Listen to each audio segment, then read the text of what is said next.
মানুষ আমাদেরকে অনেক আস্থা নিয়ে নির্বাচিত করেছে, কিন্তু নির্বাচনের পরে মানুষ আসলে আমাদের কাছ থেকে কি ধরনের আমরা তাদেরকে কি ধরনের সেবা দিব, তারা আমাদের কাছ থেকে কি ধরনের সেবা পাবে, অথবা প্রশাসনিক যে কার্যক্রমগুলো চলছে সে বিষয়গুলো সম্পর্কে মানুষের সম্যক ধারণা থাকে না। সেজন্য আমরা চেষ্টা করছি, আমি আমার জায়গা থেকে কুমিল্লা 4 দেবিদ্বার এই আসনের হচ্ছে যে কার্যক্রমগুলো যেন আমাদের জায়গা থেকে যথাযথভাবে মানুষের দোরগোড়ায় পৌঁছে যায়, সেজন্য আমরা ডে 1 থেকে এবং আমাদের যতদিন পর্যন্ত মানুষ চাইবে ততদিন পর্যন্ত যেন আমরা স্বচ্ছতার মাধ্যমে, জবাবদিহিতার মাধ্যমে মানুষ যেই লক্ষ্য উদ্দেশ্যে আমাদেরকে নির্বাচিত করেছে তাদের প্রত্যাশা এবং প্রাপ্তির মধ্যে যেন একটা আনুপাতিক আমরা সম্মিলন ঘটাতে পারি। আমি দেবিদ্বারবাসীকে একটি বিষয় আশ্বস্ত করতে চাই, যেটা আমি নির্বাচনের আগে আশ্বস্ত করেছি। দেবিদ্বারের কার্যক্রমের সব কিছুই আপনাদের সামনে স্বচ্ছতা, স্পষ্টতা এবং জবাবদিহিতার মাধ্যমে নিশ্চিত করা হবে। তো এই পেজে আমাদের যত ধরনের কার্যক্রম রয়েছে প্রত্যেক দিনের আপনারা আপডেট এই জবাবদিহিতা পেজে পেয়ে যাবেন, যে কি হচ্ছে না হচ্ছে। এখানে প্রত্যেকটা জিনিস আপনারা যথাযথভাবে পেয়ে যাবেন, যথাযথভাবে এই জবাবদিহিতা পেজে। সুতরাং দেবিদ্বারবাসী আপনারা যারা আছেন, আপনাদের যাদের মনে হয় যে আপনারা আমার জবাবদিহিতা আপনারা নিতে চান, যেহেতু আপনারা আমাকে বিনা পয়সায়, আমি বলেছি বিনা পয়সায় ভোট দিবেন, বিনা পয়সায় সার্ভিস নেবেন, তো সেই জায়গা থেকে যেহেতু বিনা পয়সায় আপনারা আমাকে নির্বাচিত করেছেন, এই জবাবদিহিতা পেজেই আপনারা সব কিছু পেয়ে যাবেন। দেবিদ্বারবাসীর কি কি বিষয় কাজ চলমান রয়েছে সেই জিনিসটি চলেন আমরা আপনাদেরকে দেখাই এক নজরে। আমাদের দেবিদ্বারের যত কার্যক্রম আছে, চলমান উন্নয়ন যে কার্যক্রম আছে, চলমান উন্নয়ন কার্যক্রমগুলো আমরা একটু দেখে আসি, যে এক নজরে দেবিদ্বারের যে চলমান উন্নয়নগুলো চলছে সেগুলো একটু আমরা দেখে আসি। আমি এসে দেবিদ্বারটাকে যেমন পেয়েছি এবং বর্তমানে দেবিদ্বারটা যেই অব্যাহত রয়েছে, আমরা সেই জিনিসটা আপনাদের সামনে উপস্থাপন করি। চলেন, যেমন দেবিদ্বারে আমাদের টোটাল জনসংখ্যা 4,70,000, মোট আয়তন 238.36 বর্গ কিলোমিটার, এবং আমাদের পৌরসভার সংখ্যা একটা, এবং আমাদের টোটাল ইউনিয়নের সংখ্যা টোটাল 15টা। আমাদের দেবিদ্বারের টোটাল ইউনিয়ন 15টা এবং পৌরসভা একটা। এটা নিয়ে আমাদের দেবিদ্বার। সেখানে আমাদের দেবিদ্বারের সবচেয়ে বড় যে সমস্যাটা, সবচেয়ে বড় সমস্যা আমাদের দেবিদ্বারের, সেটা রাস্তাঘাট।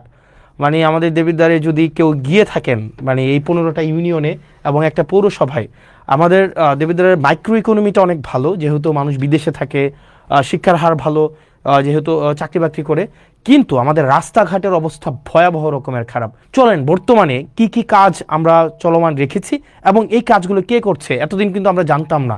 আমরা এখন দেখব কাজটা কোনটা চলমান আছে, এবং টোটাল এই যে রাস্তাঘাটগুলো যারা করছে, রাস্তাঘাট মূলত 2টা প্রশাসন করে, একটা LGED আর একটা রুটস অ্যান্ড হাইওয়ে। আমাদের যে রাস্তাগুলো আছে এই রাস্তাগুলো মূলত তিনটা কর্তৃপক্ষ এই রাস্তাগুলো চালায়। চলেন আমরা একটু এটা ক্লাসের মতো করে আমরা একটু দেখি। আমাদের যে কার্যক্রমগুলো চলে, এই কার্যক্রমগুলো 3টা কর্তৃপক্ষ এই কার্যক্রমগুলো চলে। একটা আপনার রুটস অ্যান্ড হাইওয়ে এই রাস্তাঘাট পরিচালনা করে। দ্বিতীয়ত LGED কার্যক্রম পরিচালনা করে।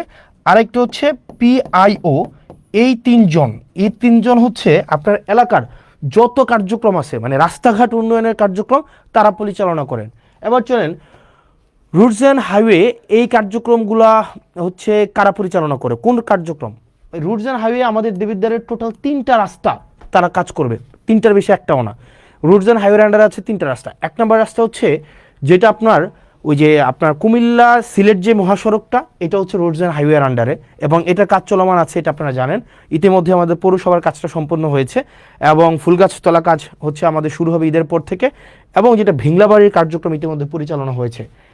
LGEDর এটা সবচেয়ে বেশি আমাদের আন্ত কাজগুলো করে থাকে, এবং PIUর আন্ডারে এটা দুর্যোগ ব্যবস্থাপনা মন্ত্রণালয়ের আন্ডারে। উনি project implementation officer.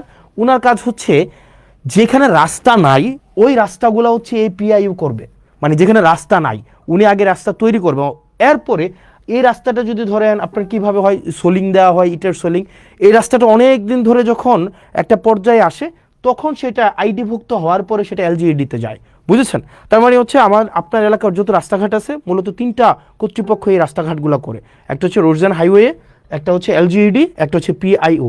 PIO basically হচ্ছে প্রজেক্ট ইমপ্লিমেন্টেশন অফিসার, হচ্ছে একদম যেখানে রাস্তা নাই, নতুন করে রাস্তা করতে হবে, টিআর কাবিখার মাধ্যমে নতুন করে রাস্তা করে এখান দিয়ে মানুষ অনেকদিন হাঁটে, ওই রাস্তাগুলো যখন আইডিভুক্ত হয় তখন সেটা এলজিইডিতে যায়। যাওয়ার পরে আর আমাদের দেবিদ্বার রোডস অ্যান্ড হাইওয়ে রাস্তা হচ্ছে টোটাল 3টা। একটা রাস্তা হচ্ছে দেবিদ্বার থেকে চান্দিনার যে রাস্তাটা 13.5 কিলোমিটার রাস্তা, ইনশাল্লাহ এবার ঈদে এই পুরো রাস্তাটা হচ্ছে আমাদের 1 লেন সম্পূর্ণ হবে, এবং আমি ইনশাল্লাহ দেবিদ্বারে এই রাস্তাটা যেন ডাবল লেন হয় সেটার প্রচেষ্টা অব্যাহত রাখবো। দ্বিতীয়ত যে রাস্তাটা সেটা হচ্ছে যে আপনার ইয়ার রাস্তাটা আপনার সিলেট থেকে কুমিল্লার যে মহাসড়কটা, এটা হচ্ছে রোডস অ্যান্ড হাইওয়ের আন্ডারে। আর 3 নম্বরের রাস্তা যেটা হচ্ছে আপনার মাধাইয়া থেকে একদম পুরো হচ্ছে বরাট হয়ে যে রাস্তাটা, এটা হচ্ছে রোডস অ্যান্ড হাইওয়ের রাস্তা। এই 3টাই হচ্ছে দেবিদ্বারের রোডস অ্যান্ড হাইওয়ের রাস্তা।